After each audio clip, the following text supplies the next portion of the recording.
हे वासुदेवाय कैसी लागी लगन, मीरा हो गई मगन। वो तो गली गली हरि गुण गाने लगी।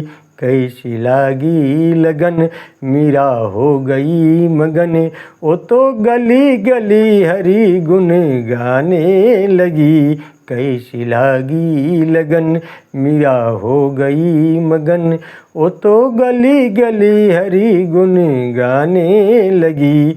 महलों में पली बन के जोगन चली, मीरा रानी दीवानी कहाने लगी। कैसी लागी लगन, मीरा हो गई मगन। वो तो गली गली हरि गुण गाने लगी।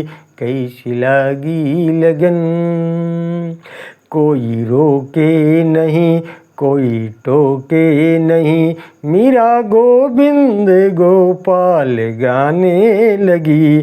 कोई रोके नहीं कोई टोके नहीं, मीरा गोविंद गोपाल गाने लगी। बैठी संतों के संग रंगी मोहन के रंग, मीरा प्रेमी प्रीतम को मनाने लगी। वो तो गली गली हरि गुण गाने लगी। कैसी लागी लगन, मीरा हो गई मगन।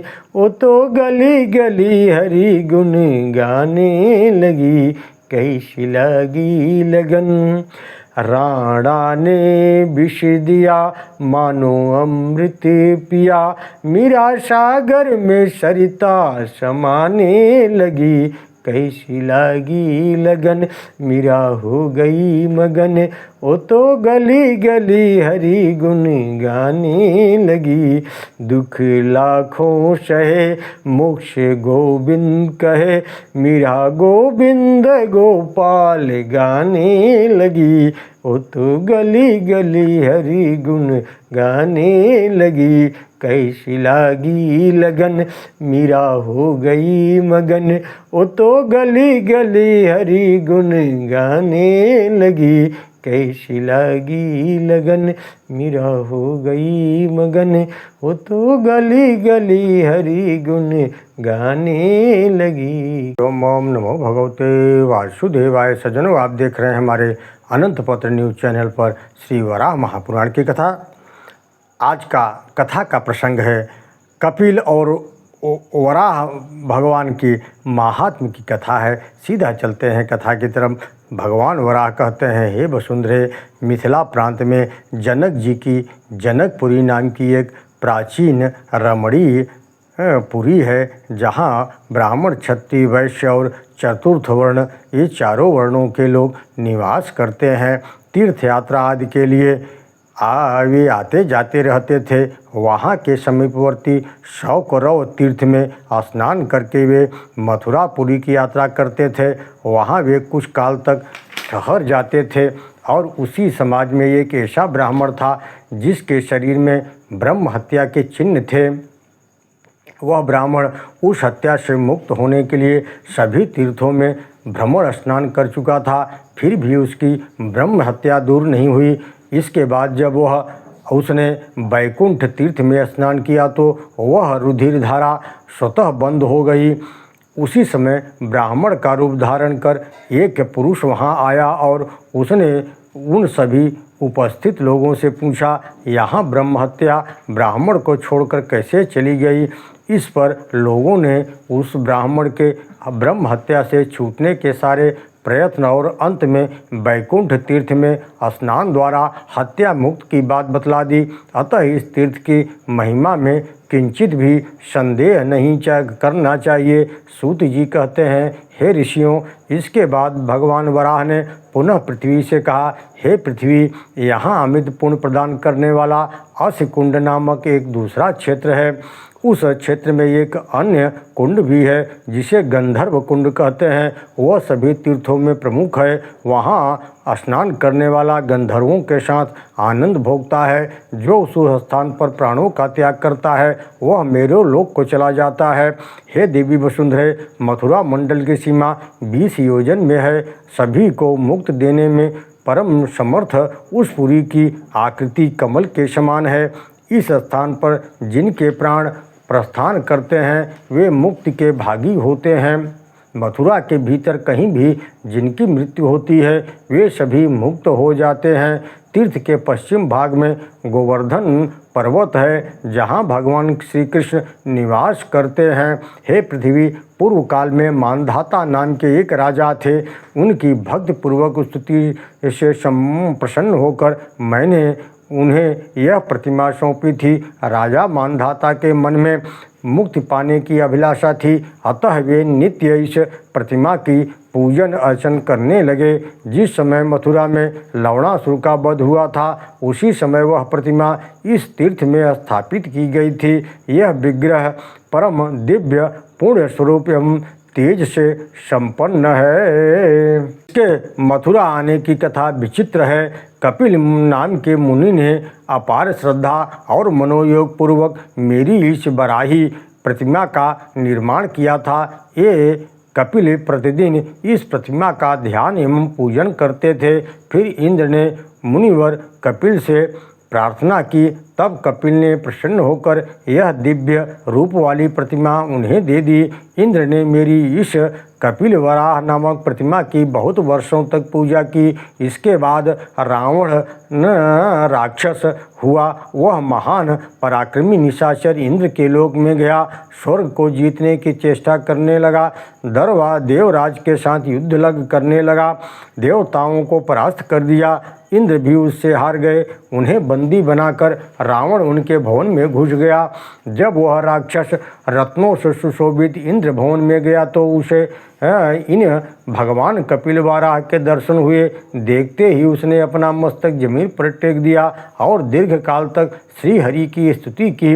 इस पर भगवान विष्णु सौम्य रूप धारण कर पुष्पक विमान पर आरूढ़ होकर राक्षस के पास आए और उस विग्रह में उनका भगवान का प्रवेश हो गया। रावण ने प्रतिमा उठानी चाहिए किंतु वह उठ न सका।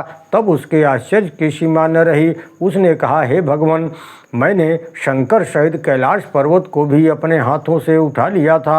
आपकी आकृति तो बहुत ही छोटी है, फिर भी उठाने में मेरी शक्ति कुंठित हो गई है। हे देवेश्वर, आपको नमस्कार है। मुझ पर आप प्रसन्न होने की कृपा करें। मेरी हार्दिक इच्छा है कि मैं आपको अपनी सर्वोत्तम पुरी लंका में ले चलूं। भगवान वराह कहते हैं, वसुंधरे, उस समय मैंने कपिल वराह के रूप में रावण से कहा था, हे राक्षस, तुम अवैष्णव व्यक्ति हो, तुम्हें ऐसी भक्ति कहाँ से प्राप्त हो गई?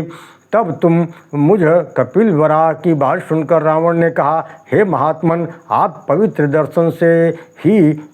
पवित्र दर्शन से ही मुझे ऐसी भक्ति सुलभ हो गई है। हे देवेश्वर, आपको मेरा प्रणाम है। आप कृपया मेरी पुरी पधारें।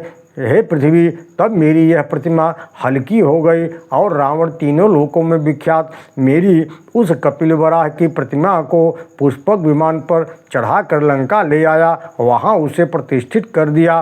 तदनंतर जब भगवान राम ने राक्षस राज रावण को मारकर लंका के राज सिंहासन पर विभीषण का अभिषेक किया तो विभीषण ने श्री राम से प्रार्थना कि प्रभु, यह सारा राज्य आपका है, आप इसे स्वीकार करें।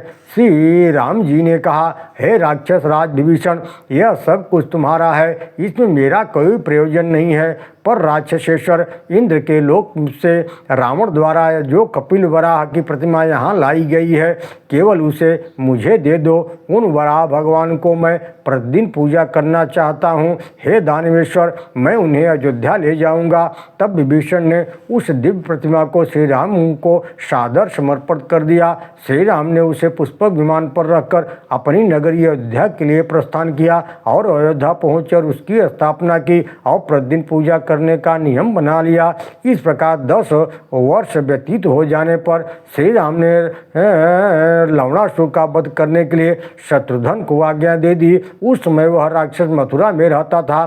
शत्रुघ्न ने महात्मा श्री राम को प्रणाम किया और अपनी चतुरंगड़ी सेना लेकर मथुरा के लिए चल पड़े। लवणासुर का रूप बड़ा भयंकर था। सभी राक्षस उसे अपना नायक मानते थे, फिर भी शत्रुघ्न ने उसका वध कर डाला। तत्पश्चात शत्रुघ्न मथुरा नगर के भीतर गए। वहां उन्होंने तेजस्वी 26,000 वेद के परगामी ब्राह्मणों को बसाया। जहां एक भी निवासी वेद नहीं जानता था, वहां चारों वेदों को ज्ञाता पुरुष निवास करने लगे। अब वह स्थान ऐसा पवित्र बन गया जहां एक भी ब्राह्मण को भोजन कराया जाए तो करोड़ ब्राह्मणों के भोजन करने के समान फल होने लगा। हे पृथ्वी, फिर लौटने पर जब शत्रुघ्न ने लवणासुर के वध का यथावत समाचार श्री राम से कहा, तब उस असुर की मृत्यु का वृत्तांत सुनकर भगवान राघवेंद्र ने प्रसन्न होकर उससे कहा, शत्रुघ्न, तुम्हारे मन में किसी वस्तु की अभिलाषा हो तो तुम मुझसे वर के रूप में मांग लो। श्री राम की बात सुनकर शत्रुघ्न ने कहा, हे भगवान, आप मेरे पूज्य हैं, यदि आप मुझ पर प्रसन्न हैं तो वर देना चाहते हैं तो मुझे यह भगवान कपिल वराह की प्रतिमा देने की कृपा करें। तब शत्रुघ्न के वचन सुनकर श्री राम ने कहा, शत्रुघ्न, तुम इन वराह भगवान की प्रतिमा ले जा सकते हो। तुम्हारे अनुगत मंडल की धन्यवाद, संसार में पवित्र उस मथुरापुरी को धन्यवाद। मथुरा का वह जन समाज धन्य है जो सदा श्री कपिल वराह का दर्शन करेगा। जो इन कपिल वराह का दर्शन एवं ध्यान करता है, उसे प्रतिदिन स्नान कराता है और अनुलेपन करता है, उनके सब पापों से पाप को यह कपिल वराह भगवान हर लेते हैं। जो इनके पूजा तथा दर्शन करता, वो उसके समस्त पापों का नाश करके मोक्ष तक दे डालते हैं। हे पृथ्वी, इस प्रकार कहकर राम ने श्री कपिल वराह की यह प्रतिमा शत्रुघ्न को दे दी। उसे लेकर शत्रुघ्न मथुरापुरी चले गए। वहाँ उन्होंने मेरे पास ही उनकी स्थापना कर दी। मध्य भाग में स्थापित करके विधिवत पूजा की। गया में तथा ज्येष्ठ मास के पुष्कर क्षेत्र में पिंडदान करने एवं सेतुबंध रामेश्वरम के दर्शन करने से जो मनुष्य को फल मिलता है, वह इनका दर्शन करने से पा जाता है। वैसा ही फल विश्रांति संज्ञक गोविंद केशव दीर्घ विष्णु के प्रति श्रद्धा होने पर प्राप्त होता है। मेरा तेज प्रातःकाल विश्रांतिक संज्ञक है और मध्याह्न के अवसर पर दीर्घ विष्णु में तथा दिन के चतुर्थ भाग में अर्थात सायंकाल में केशव में प्रतिष्ठित रहता है। हे देवी, यह ब्रह्म विद्या वराह पुराण परम प्राचीन है। ओम नमो भगवते वासुदेवाय।